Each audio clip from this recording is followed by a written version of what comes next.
Vamos a hablar primero el tema de síndrome mielodisplácicos. Nuestros coordinadores de la clase, la doctora Mari Carmen Lagunas Alvarado, especialista en medicina interna, y el doctor Kevin Reina, también de la misma especialidad, nuestro R2, ponente su servidor Iván Vázquez, presidente de primer año.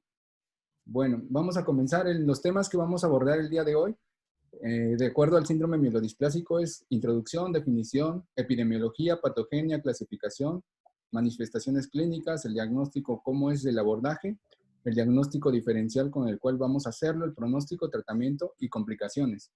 Y para esto, pues vamos a comentar un caso clínico que va a ser fraccionado. Entonces, vamos a hablar un poco del caso. Acá tenemos a un paciente masculino que acude a solicitar una interconsulta de su servicio, de 83 años de edad. En este caso, pues, es un paciente que en el contexto hospitalizado tiene antecedentes de hipertensión, de enfermedad vascular coronaria tipo isquémica, de diabetes mellitus tipo 2, tiene también antecedentes de trastorno depresivo mayor. Y el motivo de consulta por el cual llegó al hospital es porque encontraron en un hallazgo, estaban investigando por un síndrome anémico que presentaba, pues encontraron hemoglobina de 5.5. Ante esto, pues requirió terapia transfusional en esa ocasión. Los laboratorios, pues tenemos que también ya le pidieron perfil del hierro, que salió normal, deficiencias vitamínicas como B12 y ácido fólico también normales.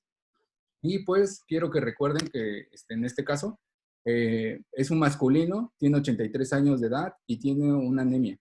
¿De qué tipo? Pues de acuerdo a la OMS es severo o grave, y en este caso pues todos los perfiles de deficiencias vitamínicas pues fueron normales. Entonces vamos a continuar con el tema.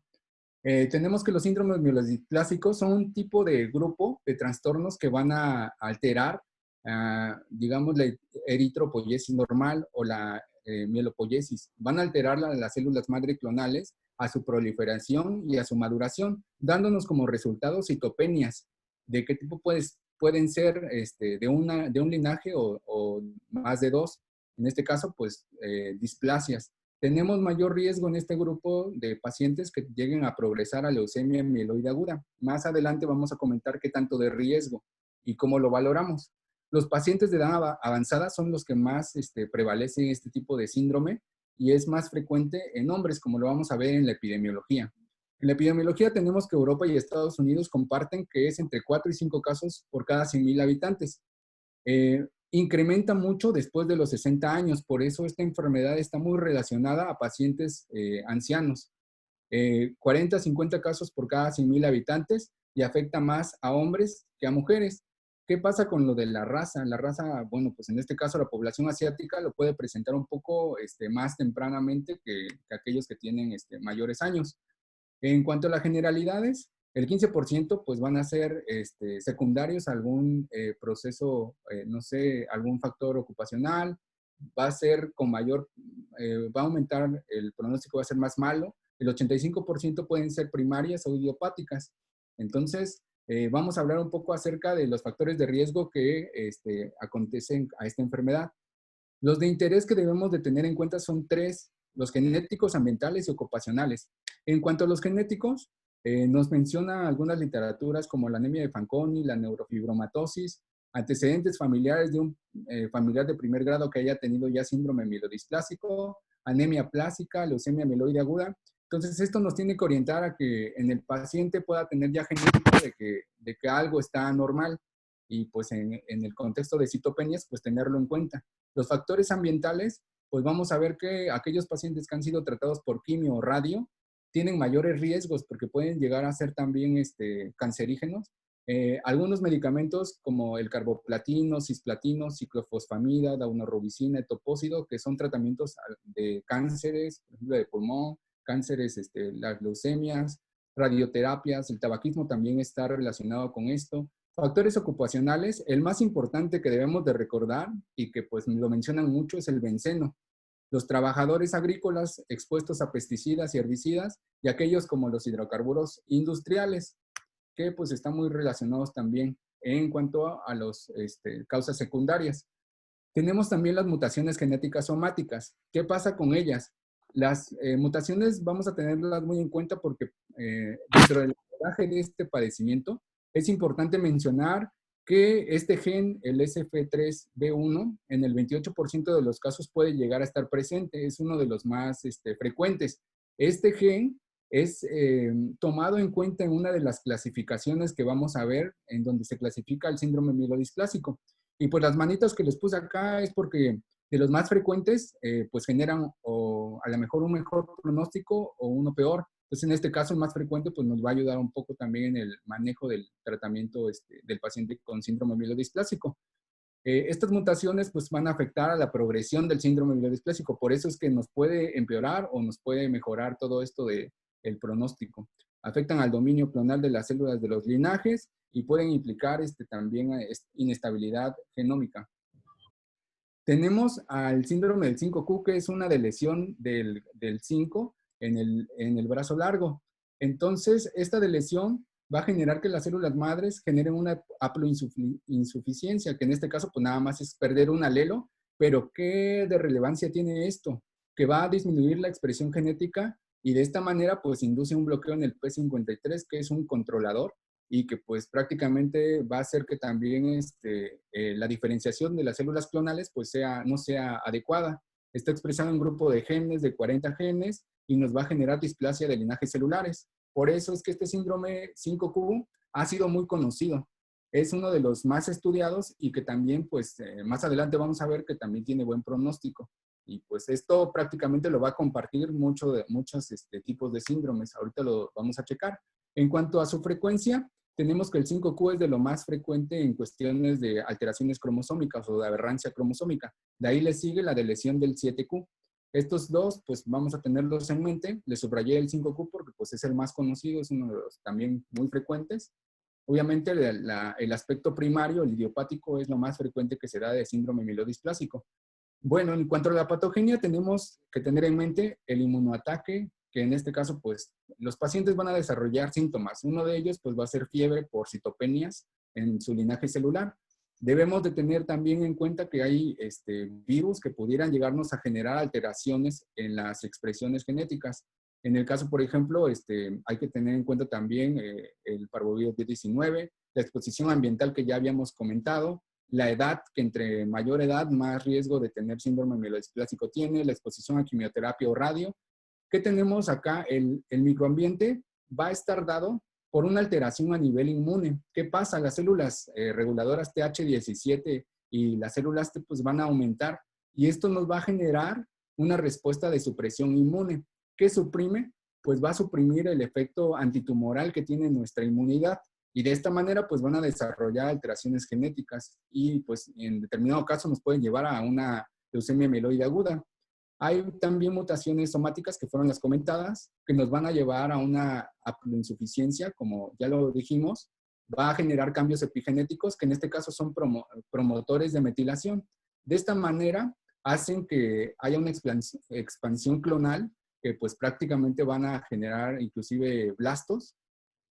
Y pues, ¿por qué un paciente con síndrome mielodisplásico va a tener a pesar de tener una médula ósea hipercelular, va a tener citopenias? Pues es por esto, porque incrementa la predisposición a apoptosis de las células. Entonces también nos van a dar citopenias, a pesar de que pues vamos a ver que la médula ósea pues va a estar digamos, hipercelular, pero pues no, pues la apoptosis que es dentro de la patogenia, pues va a ayudar, al igual que las displasias, a que se generen las citopenias. En el caso de la célula madre, pues puede llevar a cabo una mutación y esto afectarnos a la eritropoyesis o la mielopoyesis. Y pues bueno, van a estar dados también por algunos estímulos como citoquinas y alguna respuesta inmune alterada como la ya comentada antitumoral y que nos va a llevar a una inefectividad en el proceso de proliferación y maduración de los linajes celulares.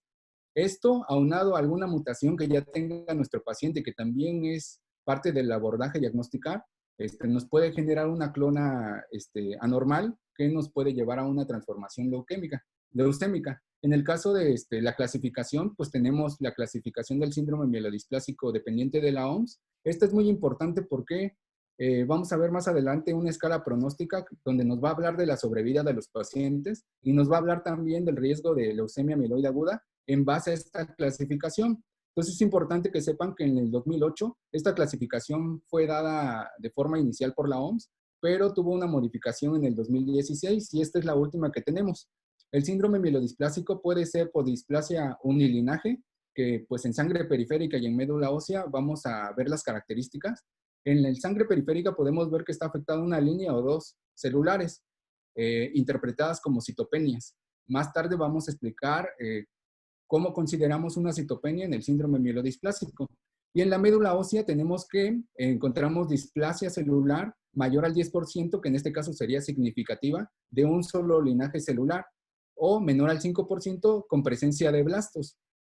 Bueno, tenemos otra que es la segunda, que es la sideroblastos, síndrome mielodisplásico con sideroblastos, que vamos a tener que en la sangre periférica se encuentra solamente afectada la línea eritroide. En la médula ósea podemos ver que tiene más del 15% de precursores eritroides con presencia de sideroblastos anillados. Y pues en el caso, como les dije, que pudieran presentar una mutación en el SF3B1, podemos dar que la disminución del porcentaje pueda ser hasta mayor al 5% de la afectación eritroide, precursor eritroide. Y bueno, tenemos otra que es multilinaje. El síndrome mielodisplásico multilinaje, pues vamos a tener afectadas pues más de 2 líneas celulares, entonces pues prácticamente son citopenias que puedan ser cualquiera de las 3, pero se va a acompañar con menor a 1 por 10 a la 9 monocitos. Entonces es importante tener en cuenta que a partir de esta clasificación multilinaje, pues ya vamos a tener que son las 3, pero también se acompaña de esta característica importante. En la médula ósea, la displasia celular sigue siendo mayor al 10%, pero ya está afectado más de un linaje. Acá arriba solamente era una. Y podemos tener afectados igual o mayor a 2. Y en el caso de los eritrocitos con sideroblastos, pues podemos tener menor a 15%, pero si presenta la mutación, se puede llevar a cabo a menor de 5%. Acá ya vamos a hablar un poco acerca de que es menor al 5% de blastos. Y pues en esta siguiente línea, en este siguiente escalón, encontramos al exceso de blastos tipo 1. En ya vamos a agregar que en la sangre periférica va a haber presencia de blastos entre 2 y el 4%, aparte de las citopenias, aparte de 1 por 10 a la 9 monocitos. Y en la médula ósea, acá pues, si se dan cuenta, está un poco más abierta la afectación de los linajes. Puede ser unilinaje o puede ser multilinaje en el exceso de blastos tipo 1. Y de 5 a la 9 de blastos, pero no tenemos la presencia de varillas de Auer, que en este caso pues nos estarían hablando más acerca de una progresión ya a leucemia. Pero bueno, en el exceso de blastos tipo 2, tenemos que siguen estando presentes las citopenias, pero los blastos van a estar entre el 5 y el 19%, nunca más del 20%, porque ya estaríamos hablando de la leucemia. Y bueno, 1 por 10 a la 9 monocitos sigue estando. En la médula ósea, con unilinaje o multilinaje afectado por medio de displasias, pero de 10 a la 19 de blastos, pero ya acá hay presencia de varillas de Auer. Entonces es importante que tengamos en cuenta que en el exceso de blastos tipo 2 ya tenemos los cuerpos o las varillas de Auer presentes. Y en la no especificada o no clasificada tenemos que este tipo de síndrome mielodisplásico pues no cumple con todos los criterios que podemos ver en las anteriores. Entonces, a pesar de que tiene citopenias, solamente puede tener el 1% de blastos, pero debe de ser medido en 2 ocasiones. Y el síndrome mielodisplásico puede estar acompañado en médula ósea de displasia en el linaje, pero pues también no lo puede llegar a tener. ¿Qué es lo importante de todo esto? Que si llega a presentar blastos, pues tenemos que clasificarlo en este tipo de síndrome mielodisplásico. Al igual que el aislado o el síndrome 5Q, que ya habíamos comentado, va a estar presente anemia y las plaquetas pueden estar aumentadas, que es algo característico también de este síndrome. Y en la médula ósea, pues encontramos afectado el linaje de precursor eritroide con displasia. Encontramos también el 5Q alterado, la de lesión, y pudiendo también acompañarse de una lesión del 7 o 7Q. Y tenemos una última clasificación que es la citopenia refractaria de la infancia, donde encontramos citopenias y menor al 2% de blastos. Y en la médula ósea encontramos displasia de 1 o más linajes celulares acompañados de menor al 5% de blastos. Se los quise comentar así porque pues es importante también que más tarde vamos a ver en dónde lo vamos a llegar a ocupar en cuestiones del pronóstico de nuestros pacientes. vamos a hablar un poco acerca de la clasificación citogenética. ¿De qué nos habla esto? Es acerca de las mutaciones o aberrancias cromosómicas que pueda tener nuestro paciente con síndrome mielodisplásico. Si se dan cuenta en la parte superior, tenemos que tiene muy bueno, bueno, intermedio, pobre o muy pobre. ¿Esto a qué hace relevancia? Hace relevancia en parte al pronóstico del paciente que tiene con esperanza o supervivencia y que tiene a progresión a leucemia mieloide aguda en un 25% a un determinado tiempo que sería un año. Entonces vamos a comentarlos. En un muy buen pronóstico, digamos así, podemos encontrar la deleción del 11q. En esto, pues vamos a ver que se puede dar que la supervivencia o la sobrevida está dado a 68.8 meses, que sería aproximadamente 5 años. Y pues el riesgo de progresión es un poco bajo comparado a todos estos que van subiendo el riesgo de progresión a leucemia en un año, que sería 0.47. Bueno, pues todavía sigue siendo algo adecuado. Se puede acompañar de lesiones del 5Q, del 12P, del 20Q, y pudiendo también ser que pudiera pudiendo estar acompañado de otro extra. Entonces, en este caso, la supervivencia está dada a 48.5 meses. Va a ir disminuyendo la supervivencia. En este caso son 4 años, pero aproximadamente. Pero el riesgo va incrementando a progresión a leucemia. Es importante que ustedes sepan que esta clasificación citogenética nos está hablando acerca de un poco del pronóstico y de la terapéutica que debemos de emplear. La forma intermedia, pues vamos a tener la deleción del 7Q, el 8, el 17, el 19 o el 21, y pudiéndose acompañar de 2 o más de estas. Al igual que está dado con una sobrevida del 25, que sería prácticamente cerca de 2 años, y una progresión de 1.59% a leucemia en un año. Y la de pobre, a partir de esta intermedia empezamos a ver que el pronóstico empeora, que la sobrevida disminuye, que la progresión a leucemia aumenta. Entonces las de pobre, pues vamos a tener que puede ser única por deleción del 3, del 21 o del 3 del 26 y que puede ser doble o puede estar acompañado de 3 anormalidades de estas, pero nunca más mayor a 3. En este caso, pues son 15 meses, que sería un año, punto 2 de sobrevida y 2.83 a progresar a leucemia mieloide aguda. En el muy pobre, pues tenemos que ya son más de 3 anormalidades y prácticamente son muy poca sobrevida de acuerdo al pronóstico, muy alta progresión a leucemia. Quiero comentarles que pues la clasificación nos habla acerca de la progresión y de la sobrevida, muy importante. En cuanto a las manifestaciones clínicas, ustedes ya saben que, pues, teniendo citopenias que pueden ser de un solo linaje o de todos los linajes, nos van a dar diferentes expresiones clínicas, como son los síndromes: anémico, hemorragíparo, infeccioso, febril. Esto les viene a la mente probablemente muy parecido a la anemia plástica. Entonces, es importante que tengamos en cuenta qué es lo relevante de esta clínica.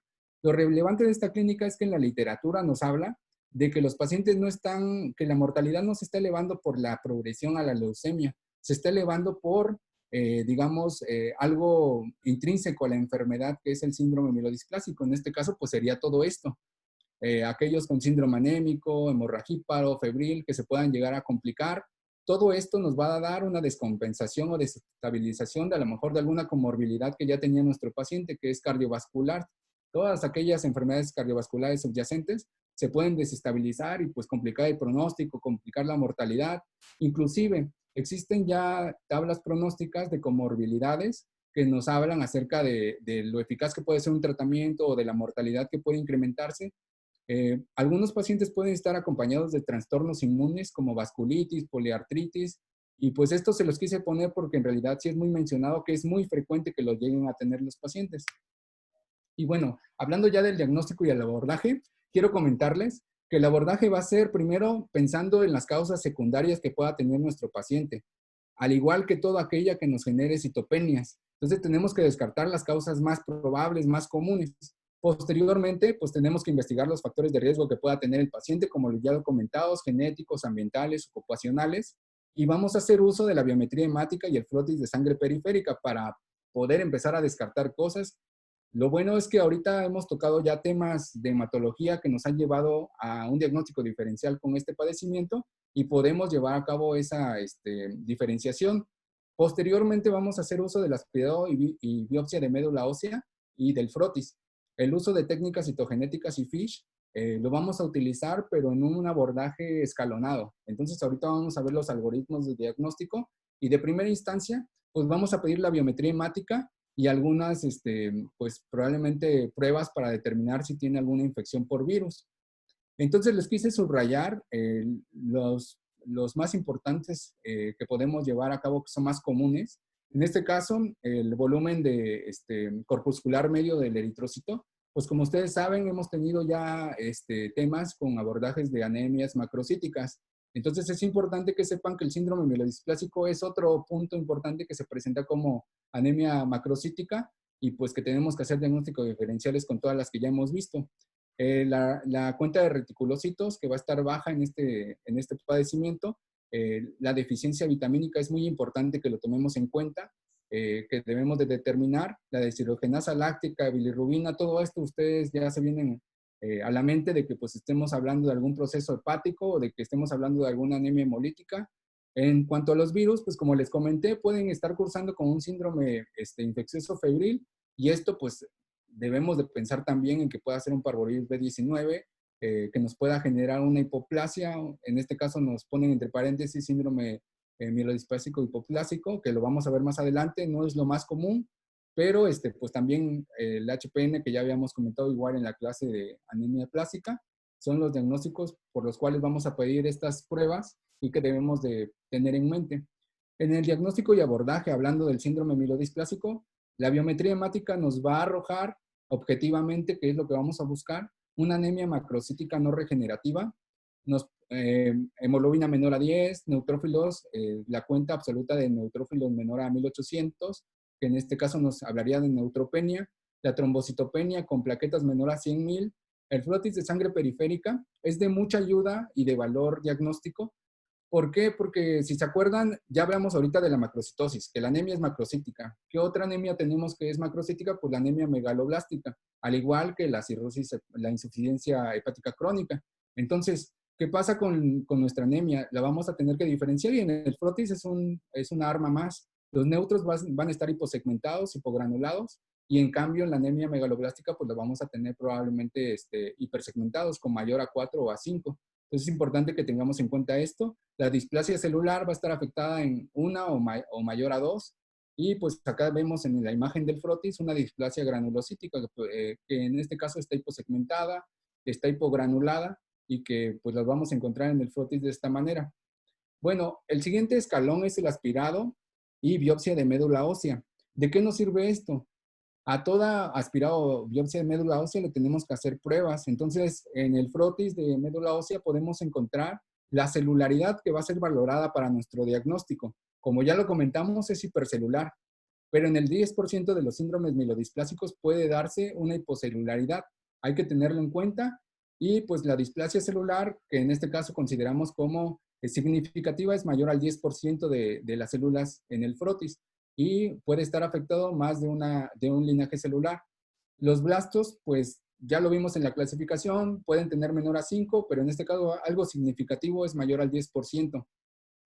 Solamente como cultura, les dejo este dato acá abajo cuando decimos que una biopsia es adecuada para poder hacer un frotis o una valoración de una enfermedad.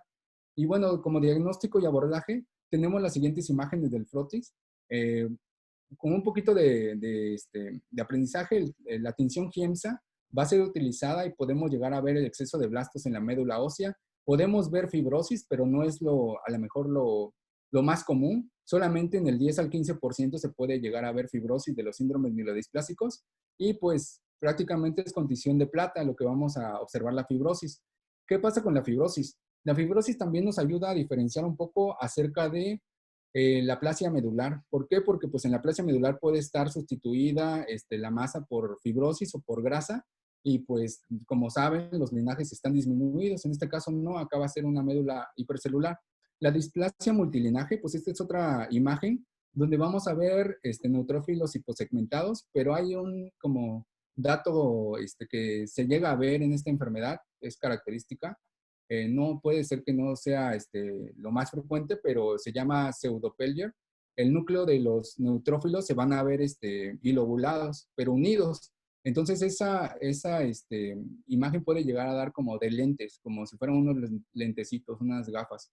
Bueno, otra imagen que, como ya mencionamos, puede tener sideroblastos anillados. Esto está afectando al linaje progenitor eritroide. Y pues si se dan cuenta acá, pues están así como la tinción que está marcando el depósito de hierro en las mitocondrias de los eritrocitos. Y esto se ve a nivel de la médula ósea. Bueno, ¿cuál es el siguiente peldaño del abordaje? Una vez que ya tenemos todo esto y que queremos saber un poco más acerca de nuestro paciente, ¿por qué? La citometría de flujo, como ya vimos, pues nos va a ayudar mucho también a poder darnos fenotipos acerca de la enfermedad, hablarnos un poco acerca de si tiene buen pronóstico este fenotipo, si no, si nos va a ayudar o no, si puede complicar la enfermedad a un pronóstico peor. Y pues va a ser también tomando en cuenta los siguientes marcadores. En cuanto a la citogenética, que sería otro estudio que debemos de hacer, vamos a ver qué es el cariotipo. Más que nada a los pacientes se les puede hacer el cariotipo por medio de citogenética. ¿Y de qué nos determina? Pues que el 40 al 50% de los pacientes con síndrome mielodisplásico va a tener una alteración del cariotipo, va a estar anormal. Los más frecuentes que pueden presentar, el 5Q que ya platicamos, el 7Q, puede tener trisomía del 8 o del 20Q.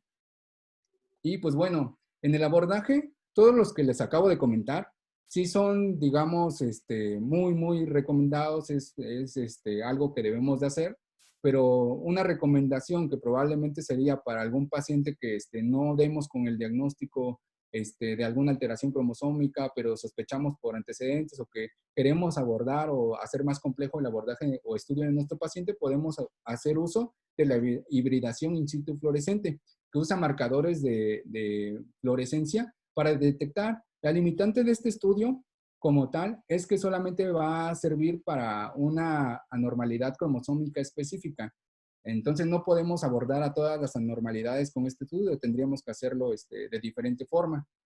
Y pues bueno, el diagnóstico diferencial del síndrome mielodisplásico ya lo venimos comentando a lo largo de la plática y vamos dando acerca de los puntos importantes, las deficiencias vitamínicas en el abordaje, como son citopenias, pues tenemos que llevar a cabo en la determinación de estas vitaminas, enfermedades autoinmunes, enfermedades hepáticas como la insuficiencia hepática crónica, ya vimos, podemos pedir también pruebas de funcionamiento hepático, ver los antecedentes del paciente, la exploración física, el hiperesplenismo, como lo comentaron el día de ayer nuestra compañera, pues vimos que algunas causas que ya de forma inicial deberíamos de tener en cuenta qué enfermedad pudiera cursar con hiperesplenismo. En este caso, en nuestra plática, pues ya vimos que no hemos comentado que podía tener crecimiento del vaso, pero en cuestiones de la anemia plástica tal vez es uno de los diagnósticos diferenciales muy importantes, porque pues esta también va a cursar con citopenias de más de un linaje, en este caso pues los tres, y pues ya vimos acerca de las diferencias de la médula ósea, cómo los vamos a encontrar, en la hemoglobinura paroxística nocturna. Igual, el análisis del frotis de médula ósea nos va a servir para determinar si en médula ósea hay células anormales o cancerígenas, que en este caso nos hablaría de una metástasis. Las infecciones virales, como ya lo comentamos, y las anemias hemolíticas hereditarias. Y pues vamos a continuar con el caso clínico. Bueno, en la evolución clínica del paciente, que ya vimos que era hombre, 83 años, tenía 5.5 de hemoglobina y que también lo habíamos transfundido, como antecedente, nos dicen que la evolución clínica del paciente persistió con síndrome anémico, presentaba una hemoglobina de 7 y requirió soporte transfusional de forma repetida.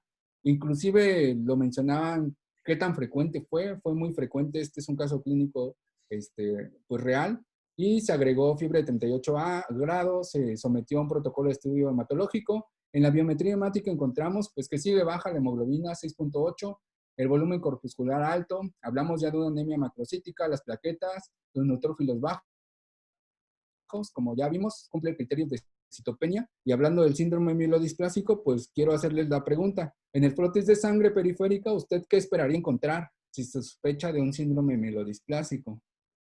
A ver, vamos a dar dedito. A ver.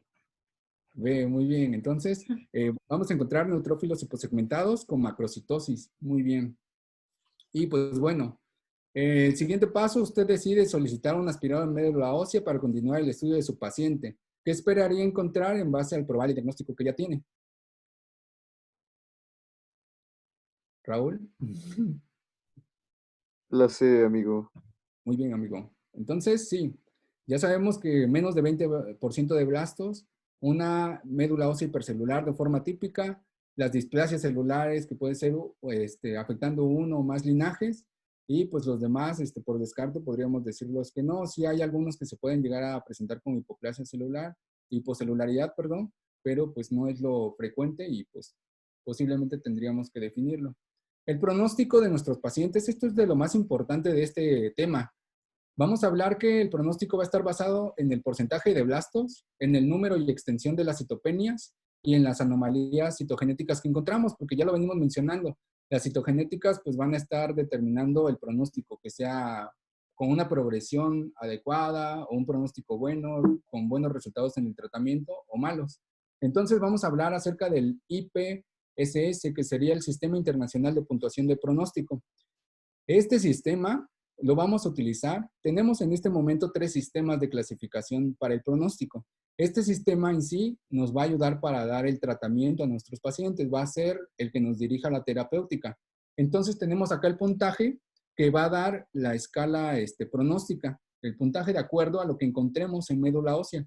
En este caso, los blastos menor al 5%, entre el 5 y el 10, entre el 11 y el 20, pues acá ya está muy aumentado, pues ya saben ustedes de que, pues, o sea, entre más aumentado, pues igual aumenta el puntaje porque es peor pronóstico, ya estamos hablando probablemente de una leucemia.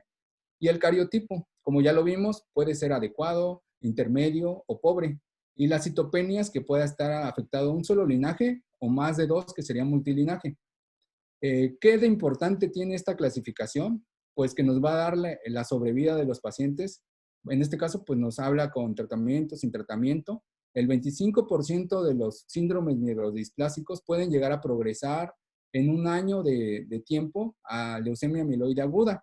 Entonces acá nos habla en cuestiones de números qué tanto nos puede dar esta progresión. Como ya habíamos platicado un poquito acerca del cariotipo, de la citogenética, bueno, un bajo riesgo, una categorización de bajo riesgo con 0 puntos, pues nos habla de que la sobrevida puede llegar a ser entre 5 años, 5.7, y la progresión entre 9.4 años. Realmente, a comparación de las otras, pues nos habla de que pues probablemente sea lo más bajo y pues algo adecuado, ya teniendo un paciente que pueda ser clasificado con síndrome mielodisplásico. ¿Qué de importante tenemos acá en la clasificación? Que para el tratamiento lo vamos a dividir. El riesgo bajo e intermedio tipo 1 lo vamos a considerar para tratamiento como terapéutica de bajo riesgo. Ahorita lo vamos a ver.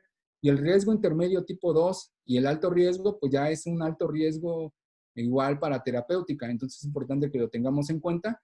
En las categorías de alto riesgo, pues va a tener un puntaje mayor o igual a 2.5, pero la supervivencia va a ser muy baja, al igual que la progresión va a ser muy rápida. Este es el mismo índice, pero ¿qué cambia?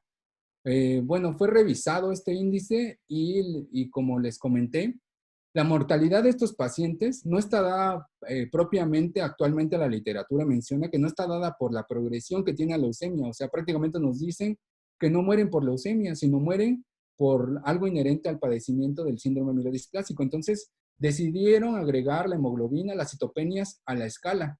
De esta manera, dar algo más realista. Por eso, en algunas literaturas, llega a mencionar que el IPSS-R está dado más que nada para el pronóstico, es como un puntaje un poco más real para el pronóstico de nuestro paciente y pues llegan a clasificarse dependiendo de lo encontrado con los puntajes. Entonces, este es importante que tengan en cuenta. Vamos a dejarlo acá para que lo puedan revisar. El IPSS solamente bueno, nos va a ayudar para dirigir el tratamiento, la terapéutica, y el R, que es el revisado, nos va a ayudar, pues en la literatura menciona que es más que nada pronóstico. Este que es el WPSS, que es un sistema de puntuación, pero de OMS, basado en la OMS, igual nos va a valorar la supervivencia y la progresión a leucemia mieloide aguda.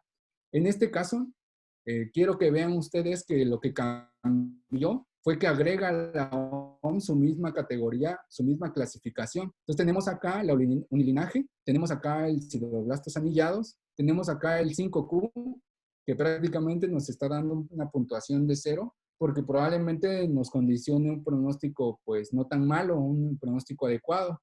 Y bueno, incrementa el puntaje con respecto al multilinaje, al exceso de blastos tipo 1 y el exceso de blastos tipo 2, dependiendo de si está ausente o presente la anemia, y el cardiotipo, que como les mencioné es muy importante que lo recordemos, puede ser bueno, intermedio, pobre.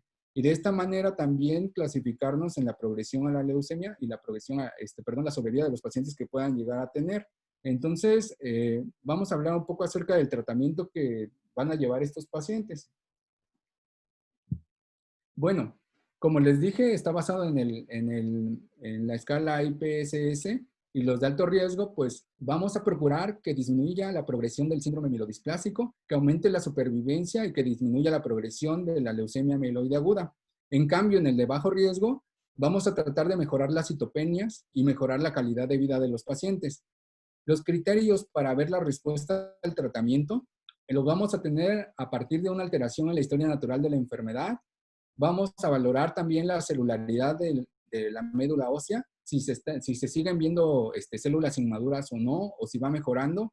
La mejoría clínica de nuestros pacientes, porque como vamos a ver más adelante en la terapéutica de nuestro paciente que vamos a implementar del caso clínico, este paciente fue comentado como que mejoró y respondió bien al tratamiento porque tuvo una mejoría hematológica y secundariamente clínica. Entonces, la calidad de vida es importante también que la veamos. El tratamiento va a ser adaptado al riesgo en base al IPSS. Entonces, como tenemos 3 clasificaciones pronósticas, pues las 3 debemos de comentarlas. Entonces, las de bajo riesgo, tenemos al IPS de bajo riesgo, al intermedio tipo 1. Y en el revisado, pues vamos a tener al muy bajo riesgo y al intermedio. Y en el de la OMS tenemos al de muy bajo riesgo, el de riesgo bajo y el de intermedio tipo 1. Como les comenté, como es de bajo riesgo, tenemos que mejorar la hematología, o sea, todas las citopenias, es nuestro objetivo en este paciente. Importante la calidad de vida. Y en el de alto riesgo, pues tenemos igual las 3 clasificaciones, pero ya estamos hablando del IPS de alto riesgo, intermedio tipo 2, que fue los que les comenté, el IPS revisado, y en este caso, pues el de alto riesgo, el intermedio, también el de muy alto riesgo, y en el de la OMS, que es de alto riesgo, el de muy alto riesgo. En nuestros objetivos va a ser alterar la historia natural de la enfermedad, mejorar la calidad de vida y ver la respuesta citogenética, que las células inmaduras disminuyan en el síndrome mielodisplásico.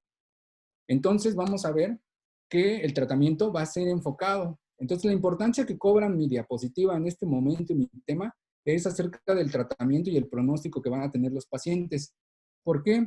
Porque nosotros como médicos internistas debemos de brindar el apoyo terapéutico a nuestro paciente de primera instancia, a las citopenias que pueda estar presentando. Entonces, de primera instancia, previamente a poder interconsultar al servicio de hematología para que pueda brindar un adecuado tratamiento más específico a la enfermedad, tenemos que ver el tratamiento de la anemia. Y esto puede ser en base tanto a estimulantes o agonistas de los receptores de eritropoyetina, como este medicamento, o también con la eritropoyetina humana.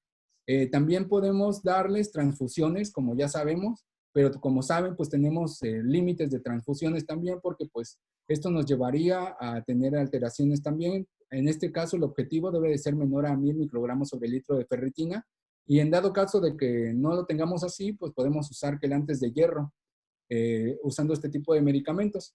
En el apoyo de la trombocitopenia, pues también podemos transfundir plaquetas, podemos dar tratamientos con agonista receptor de trombopoyetina, y pues en algunos casos pues también hay otros estimulantes de colonias de granulocitos que pudiéramos usar en el caso del tratamiento de la neutropenia. En este caso pues también podemos dar antibióticos profilácticos, y quiero comentarles que los factores de crecimiento estimulantes de granulocitos se ha visto también que pueda generar un aumento en las otras linajes celulares. Entonces no va a ser específico para los granulocitos, sino también pudiera darnos un apoyo en cuestiones de los otros linajes que están afectados. Entonces tenemos este algoritmo de tratamiento. Como ya les dije, el tratamiento siempre va a ser enfocado en el IEPS, en este caso el de bajo riesgo, pues Podemos tener al paciente asintomático, pero con citopenias, lo podemos llevar con vigilancia, lo podemos mantener con tratamiento también, pero en el caso del sintomático, que es el que nos interesa en este momento, pues vamos a ver que podemos dar, primero podemos ver en cuánto están los niveles de la eritropoyetina sérica. Si estuvieran menor a 500 miliunidades mililitro, pues debemos de dar tratamiento de apoyo. Y en este caso, por los receptores, los agonistas de EPO o la EPO como tal humana, o los factores de crecimiento de granulocitos serían de nuestro apoyo. Al igual que el síndrome mielodisplásico 5Q, quiero que vean este desarrollo vertical que tiene. El tratamiento, pues sí, inicialmente en una época mayor a 500, pudiéramos llegarles a dar la lenalidomida, que prácticamente pues es un tratamiento también ya que debemos de conocer, pero probablemente no tengo el conocimiento si lo lleguemos a dar. Esto es más como un tratamiento especialista y pues sería a cargo de hematología. Pero el síndrome mielodisplásico que tiene una EPO reducida, a este sí le podemos dar un tratamiento, agonistas del receptor de EPO o la EPO humana y los factores de crecimiento de granulocitos. Quiero que presten especial atención en esto porque a nosotros como médicos residentes de medicina interna o como médicos residentes nos va a tocar hacer uso de este tipo de tratamientos, ya sea transfusionales, ya sea tratamientos con EPO, y vamos a darle de forma inicial el tratamiento de sostén o de apoyo a estos pacientes. Entonces, ya todo esto de los tratamientos que vamos a ver enseguida, pues van a ser más específicos de la enfermedad, pero pues vamos a tomar apoyo de la especialidad de hematología.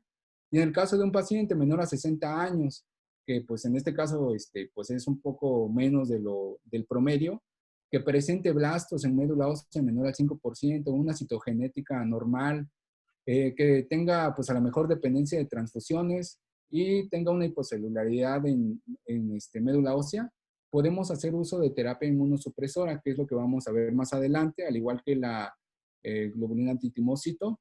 Y pues bueno, en el riesgo intermedio vamos a tener igual nuevamente a aquellos pacientes que llegan a tener pues, un riesgo menor todavía, que podemos manejarlo, pero en el caso de los sintomáticos, tenemos acá nuevamente el síndrome mielodisplásico, síndrome 5Q, y que pues vamos a tomar nuevamente en valoración lo que ya comentado, pero pues en este caso nos abren la posibilidad de que pudiéramos tener un alotrasplante de médula ósea compatible para nuestro paciente, en un paciente entre 65 y 70 años con en este caso pues una citogenética de pobre pronóstico, incremento de blastos, y pues bueno, tenemos que primero tener el donador que sea compatible y haber checado lo del antígeno de histocompatibilidad del paciente y en este caso pues el hermano, la hermana, si ya lo tenemos, pues podríamos considerarlo. Y pues bueno, vamos a hablar ya acerca del tratamiento, la terapéutica específica del síndrome mielodisplásico. Está indicado en el síndrome mielodisplásico de bajo riesgo y de alto riesgo no apto a terapia de alta intensidad, que es lo que vamos a ver después. Entonces, aquel que no es apto para una terapia intensiva, alta, pues le podemos dar esta terapia de baja intensidad. Tenemos en esta pirámide, por ejemplo, la lenalidomida, que es un tratamiento que prácticamente va a hacer que la FDA aprobó para el tratamiento del síndrome 5Q. Como les comenté, pues era un síndrome muy conocido, a lo mejor que no tiene tan mal pronóstico, que es de buen pronóstico. La dosis del tratamiento es 10 miligramos por día, por 3 semanas. Ha resultado que tiene buena respuesta terapéutica en este tipo de síndrome mielodisplásico.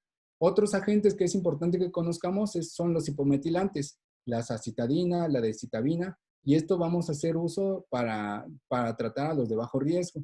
La globulina antitimocito, que es un inmunomodulador, al igual que la ciclosporina, también es parte del tratamiento de los síndromes mielodisplásicos. Y bueno, la terapia de alta intensidad está dada para síndromes mielodisplásicos de alto riesgo, pero pues esta todavía sigue siendo en estado de ensayos. Entonces, aquellos que no respondan, que están con muy alto riesgo, de acuerdo al IPSS, le podemos brindar quimioterapia o trasplante de células madre hematopoyéticas, pero pues hay que tener mucho en cuenta que pues estos pacientes, como ya habíamos comentado, tienen mayor riesgo de fracaso porque tienen edad muy alta, mayores a 60 años, mayores a 50, y pues hay muy alto riesgo del fracaso del tratamiento. Entonces hay que tener muy específicamente en quiénes sí podemos llegar a trasplantarlos y que pudieran llegar a beneficiarse con este trasplante, siempre y cuando, lo más importante de esto, es que tengamos al donador compatible. Y pues bueno, en el tratamiento, pues acá está otro algoritmo de diagnóstico más específico hacia algo del síndrome mielodisplásico. Tenemos a un paciente con síndrome 5Q con la anormalidad genética. Como les comenté, la FDA dio aprobación para darle tratamiento con lenalidomida. Ha dado buenos resultados. En cuestiones de 4 meses se ha visto mejoría. Y pues si responde, se puede llegar a continuar. Este tratamiento posiblemente quede a cargo de la siguiente especialidad de hematología. Y pues si no llegara a responder, podemos hacer uso de la eritropoyetina, como ya vimos, darle tratamiento, como dice acá, del algoritmo ya revisado, hacer uso de la EPO humana, hacer uso de otros tratamientos, y pues nos habla mucho acerca de someter al paciente a lo mejor a algunos ensayos, y pues bueno, en el que no tiene 5Q, podemos hacer medición sérica de la EPO, y si llega a tener menor a 500, pues podemos hacer uso del tratamiento con factor de crecimiento de granulocitos, algunos agonistas de los receptores de la EPO, y pues en dado caso de que fallara el tratamiento, pues podemos agregarle la lidomida, también nos marca el algoritmo de tratamiento, y si no responde, pues irnos al siguiente paso. Y bueno, pues algunos que cumplen criterios para poderles dar tratamiento inmunosupresor, pues lo podemos hacer, como en este caso la globulina atimocito, la ciclosporina A, y si el tratamiento falla, de la misma manera. Y pues bueno, en este caso tenemos una EPO mayor a 500, no cumple criterios para darle tratamiento inmunosupresor, pero podemos hacerle darle tratamiento con antimetilantes, que era la citabina, la decitabina, tratamientos, si el tratamiento después de 6 ciclos falla para la azacitidina o 4 ciclos para la decitabina, pues pudiéramos llegar a pensar en que este paciente en algún momento se pudiera beneficiar de un trasplante de médula ósea.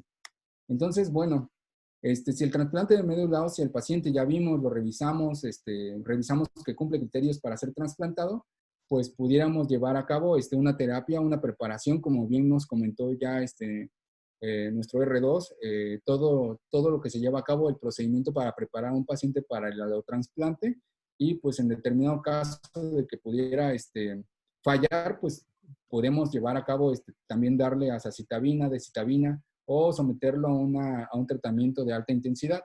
Si el tratamiento de trasplante no es candidato al paciente, le podemos dar la azacitidina, decitabina, y pues en aquellos que no responden, pues solamente nos quedaría darle un tratamiento de alta intensidad también.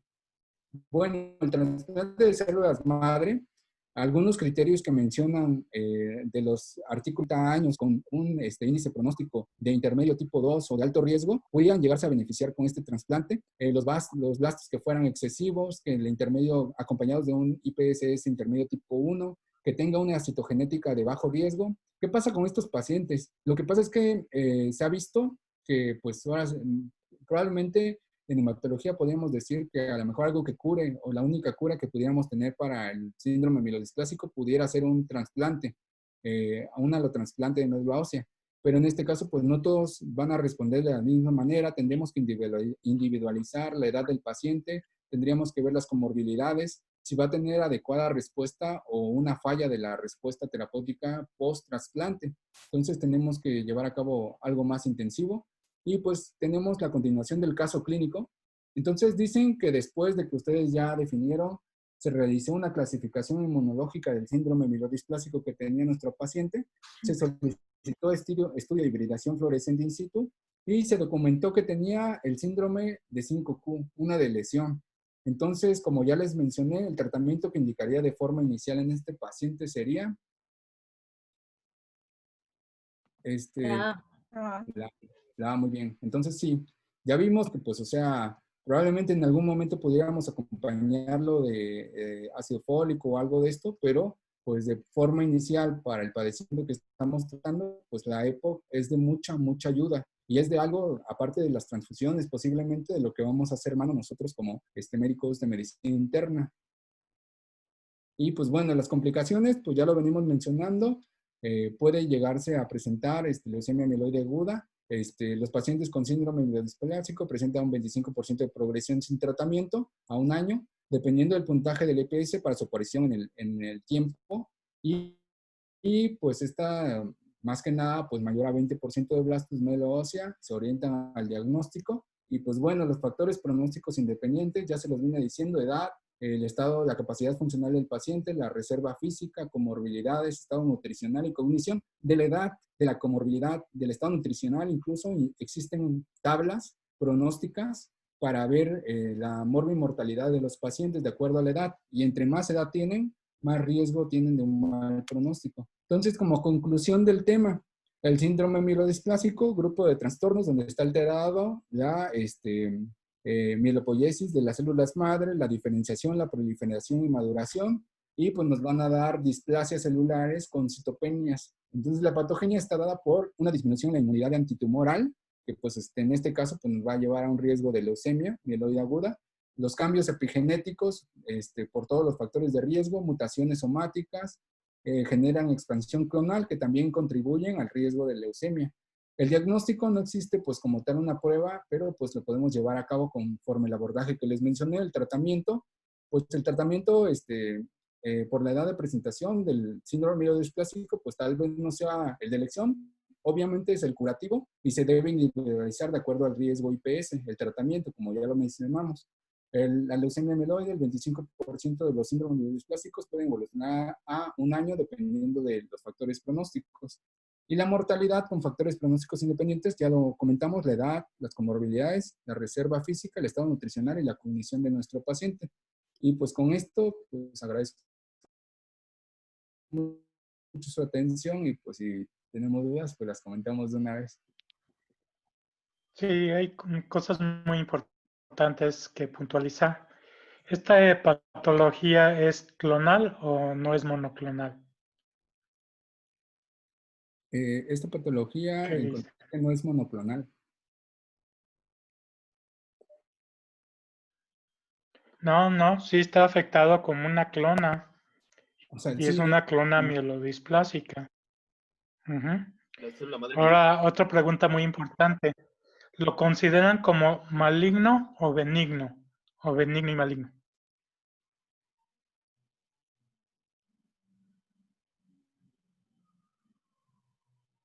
¿Cómo lo considerarían ustedes? Pues es que benigno no puede ser porque tiene riesgo de progresión a la leucemia mieloblástica. intermedia. Exacto. Aunque sea una anemia simple, estos padecimientos son de origen clonal maligno y está clasificado en la NCCN y en todas las clasificaciones dentro de las patologías malignas hematológicas.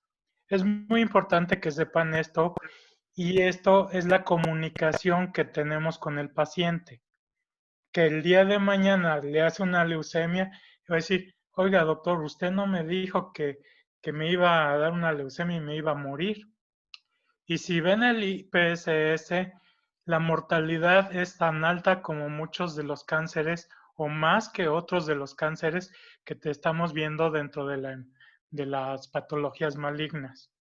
El que se mueran en 4 meses o que se mueran máximo en 5 años, 7 años, es una progresión rápida, es una enfermedad que puede cursar rápidamente a la malignidad. El paciente debe estar consciente que en un momento dado, en un corto o un mediano o un largo plazo, a una progresión totalmente maligna. Por eso, como tú dices, si lo agarramos temprano, es joven y tiene características para trasplante, pues mejor lo trasplantamos. Pero estas enfermedades dan un conflicto muy importante al médico, al internista, inclusive al hematólogo que les explica bien el tipo de la enfermedad, porque el paciente no cree que por una anemia se va a morir, o que porque nada más se le bajaron un poco los neutrófilos o las plaquetas ya puede tener algo grave. Entonces, a veces no están ubicados en la intensidad que puede progresar esta enfermedad. Y nuestra forma de reflexionar esto es una enfermedad clonal, maligna, que puede tener una progresión intermedia, mediana o a corto plazo y que vamos a estar identificando con estudios que vamos a hacer a los pacientes. Como dicen, como ustedes como internistas, el manejo es el apoyo y el apoyo es vital para este grupo de pacientes. Dijiste bien, no se mueren primero de los blastos, sino se mueren de sangrado, de trombocitopenia, de infecciones, de muchas otras patologías, multitransfusiones y demás. Entonces, ¿qué pasa en estas situaciones? Pues tienen que ver transfundirlo, a veces poner un factor estimulante, o a veces había mencionado Kevin ayer o antier el uso del trombopag, que se está utilizando más que el romiplastin como factor estimulante de las plaquetas para que no haya tanto sangrado en este grupo de pacientes. Entonces, esto va a ser muy importante. Ahora, el tratamiento específico para DEL5Q, por eso lo marcan ya en la clasificación de cero como cero impacto en la mortalidad, es porque se le da la lenalidomida y esa lenalidomida cambia el aspecto, la progresión, la vida y mejora la calidad de vida también del paciente. Por eso es muy importante el encontrar este tipo de lesiones. ¿Cómo hacemos las mutaciones o cómo vemos las mutaciones? ¿Bajo qué estudio lo hacemos? ¿Cómo lo buscamos?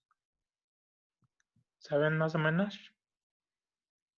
Sí, pues se pueden llegar a dar también por la citogenética que nos habla acerca de las aberrancias cromosómicas. E inclusive, si pensamos en algo muy específico, había leído que puedes hacerse el FISH con marcadores para ver si es que tuviera algo más específico. O el cariotipo. Es correcto. De inicio vas a pedirle un cariotipo normal a un paciente porque el FISH va específico a buscar ciertas partes de los cromosomas y si no sabes cuáles son, pues no podemos identificarlo. Entonces primero pedimos el cariotipo. Pero si ya sospechamos mielodisplasia y todo, ya podemos buscar FISH para estas alteraciones específicas que tú ya dijiste, del 7, del 11, del 8 y del 5.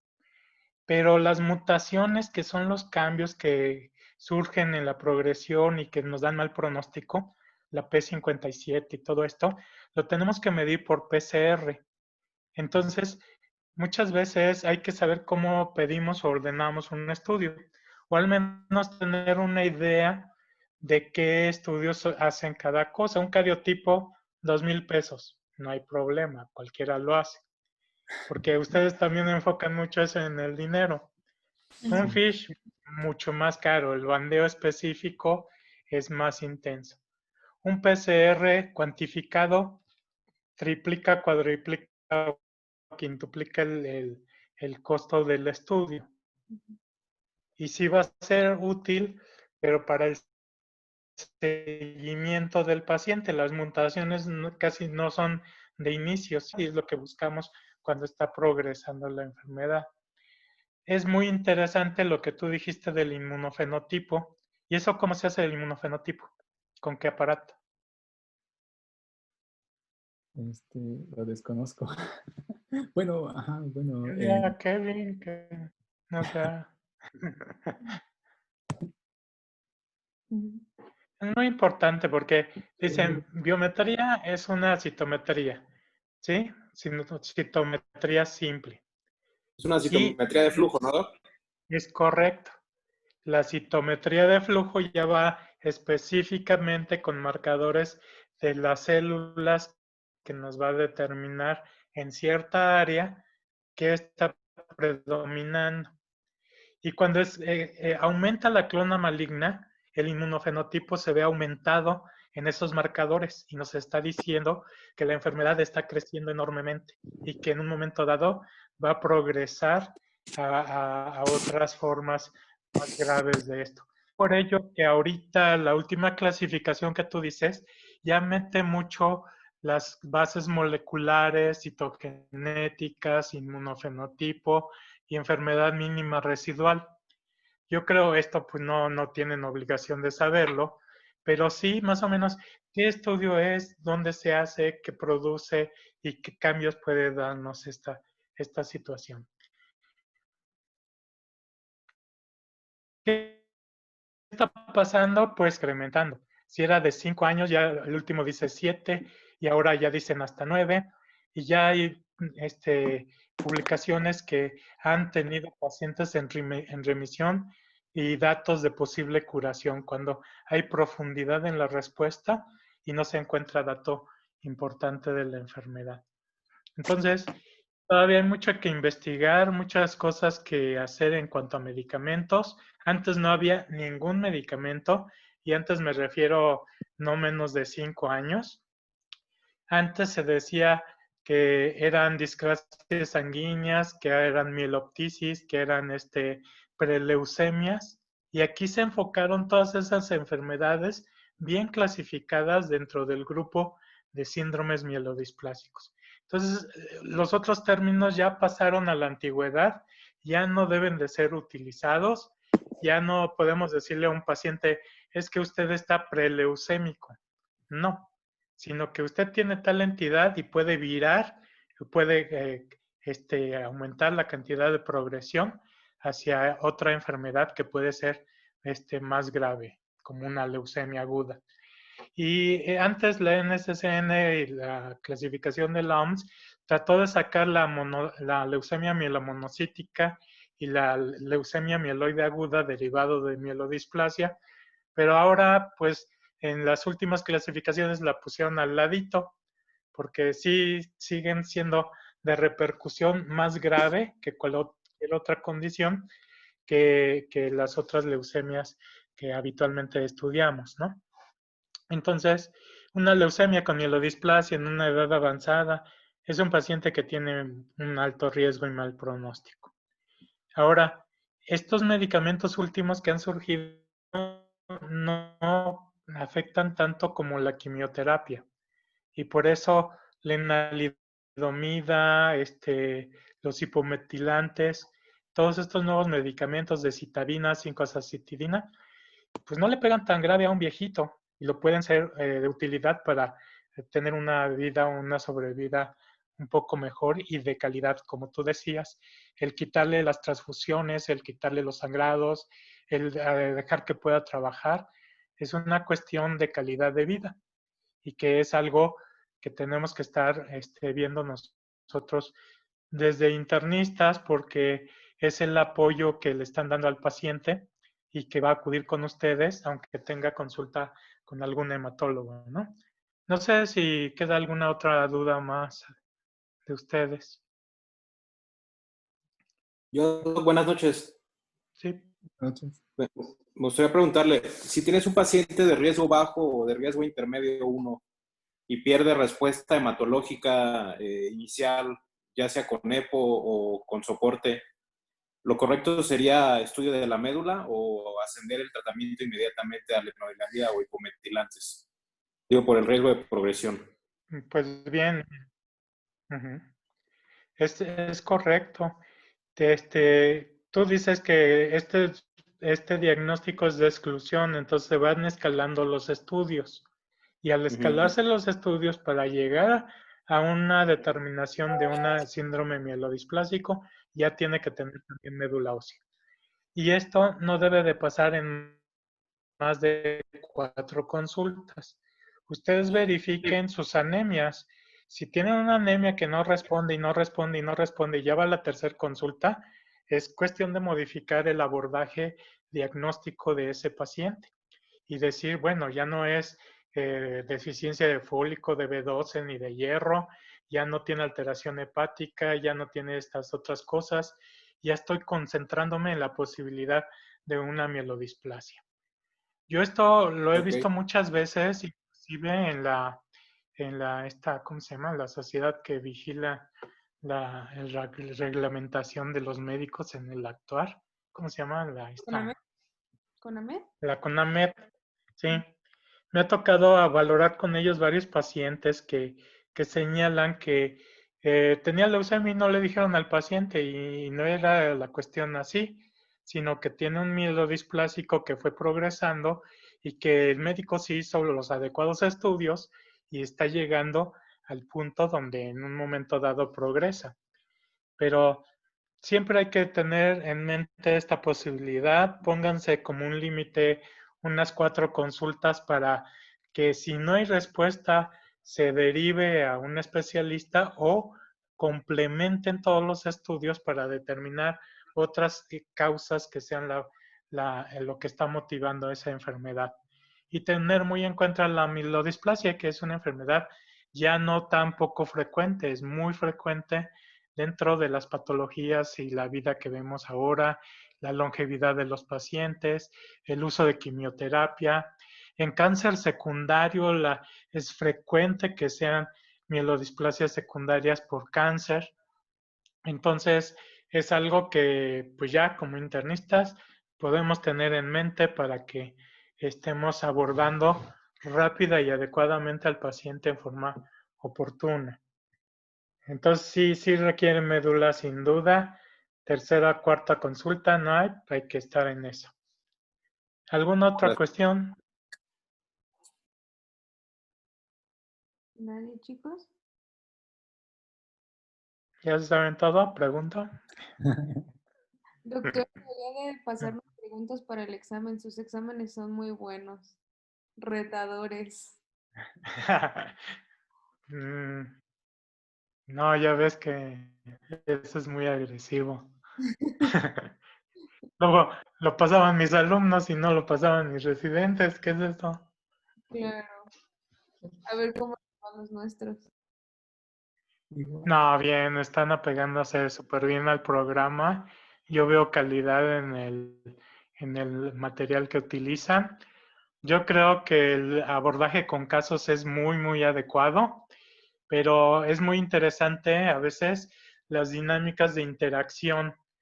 Y no es evidenciar a nadie, sino que el dar la comunicación dirigida directamente en una sola dirección, eso provoca menor atención y menor aprendizaje. Y cuando hay una interacción por diversas cuestiones, se ha visto que enriquece la posibilidad de que todo el mundo pueda aprender un poco más de ello, porque les estimulas de alguna forma a decir, bueno, no lo sé, pero lo puedo saber, y si lo sé, puedo saber, me va a ir mejor. Otros hacen un pretest antes y un pretest al final, y entonces nosotros de Imari, que es muy dada de todas esas cuestiones educativas, lo sabe, le hacíamos los pretest antes y al final, y veíamos que de estas mismas preguntas se juntaban para el final, no era tan difícil estudiar para ello, ¿no? Claro. Pero bueno, hay muchas formas y está en su libertad de cátedra exponerlo como ustedes quieran, pero me ha gustado a mí las clases y por eso estoy aquí con gusto con ustedes para seguir viendo cómo va todo, ¿no? Y estudiando también, repasando las cuestiones. Sí, ¿Vale? Muchas Muchas gracias. gracias, doctor. sí. Siempre tener al subespecialista que tiene pues el toque es muy bueno para nosotros porque finalmente pues no tenemos obviamente la experiencia que usted tiene, ¿no? Yo me acuerdo de una vez que vimos juntos, no sé si usted recuerda a esa señora Lidia que tenía un mielodisplásico, una señora que era esposa de un pediatra, ¿se acuerda? Que tenía un mielodisplásico que viró a leucemia y después de todo el caos hizo una aplasia y finalmente la causa de muerte fue que tuvo trombocitopenia y sangró, ¿se acuerda que hizo una hemorragia cerebral horrible? Y al final murió de eso, de la hemorragia cerebral, pero fueron como unos 16 años entre la mielodisplasia y que haya fallecido y pasó como por todas las enfermedades hematológicas que se podía pasar. No sé si lo recuerde, Doc. Todas las comorbilidades Sí, que hay. yo sí. Que tú los amarrabas y yo te decía, no los amarres. Y luego que se da el banquetazo en la taza del excusado, bueno, un Ajá, relajo con la pobre mujer. sí, exactamente. Pero sí, bueno, ahí en Pemex veíamos más mielodisplasticos. En el IMSS yo casi no he visto, pero igual porque somos segundo nivel y no tenemos como tal hematología. Pero yo me acuerdo que en Pemex tenía un buen de casos de mielodisplasia. Es que a veces las clasifican como otras cosas. Están como anemias que pobre respuesta, no responden, trombocitopenias leves de causa desconocida, neutropenia crónica benigna o neutropenia por otra cuestión que no es tan intensa, pero puede ser maligno, ¿no? Entonces sí más vale saberlo, ¿no? Claro, Ujú. pues sí. Lo malo es que nosotros no podemos estar aspirados en el hospital, doctor. Pues los hace Sí podemos, pero no hay quien los lea. Exacto, ese es el problema. Ese es el problema, porque de hacer el aspirado, pues no hay lío, ¿no? Ya te conozco. Sí, Sí, y cuando quieran revisamos frotis, los revisamos. Ya hay formas de hacerlos a distancia. Inclusive ustedes cuando tienen un frotis, hay la Sociedad Americana de Hematología, te hace la interpretación morfológica de lo que están viendo. Entonces, ya hay muchas ayudas específicas sobre esas cuestiones. Y a veces es bueno revisarlo entre 2 o 3 gentes para sacar mejores conclusiones, ¿no? claro. Sí, pues sí, eso sí nos ayudaría mucho, porque cuando necesitamos un aspirado lo tenemos que mandar a tercer nivel, porque ni siquiera tenemos la agujita, ¿no? Sí, así es. Ujú. Y lo correcto que están señalando aquí en el chat que a veces se correlacionan con clonas HPN y también con enfermedades del complemento con todo este problema del complemento C5, C5QQ, todos estos. ¿Qué es eso? Descarte. Licencia. Ok. Bueno, Bueno, pues yo creo que es casi todo, Mari. Tú di. sí, creo que ya, además ya nos estamos dando también. Bueno, si ya nadie más tiene nada que agregar, pues nos vemos mañana, ¿no? ¿Tú, Vicky, algo que quieras comentar? Nos vemos mañana, doctora. No, Mari, yo creo que bastante, nos ilustró bastante el doctor con la conclusión y pues nada más agradecerle su presencia. Muchas gracias. Gracias, doctor. Gracias, Gracias Iván. a todos. Gracias, y a Iván, que Gracias. estuvo bien. Buena clase. Sí, buena clase, Iván, y a Kevin también, felicidades Muchas gracias a los dos. a mis coordinadores, a Kevin y a la doctora Lagunas. Qué Gracias, Claro, gracias, clase. doctora. Vale, pues muy nos vemos. bien. Descansa. Buenas Buenas noches, noches. hasta mañana. Adiós. No te duermas, Kevin. Velueta. Sí, aclaro.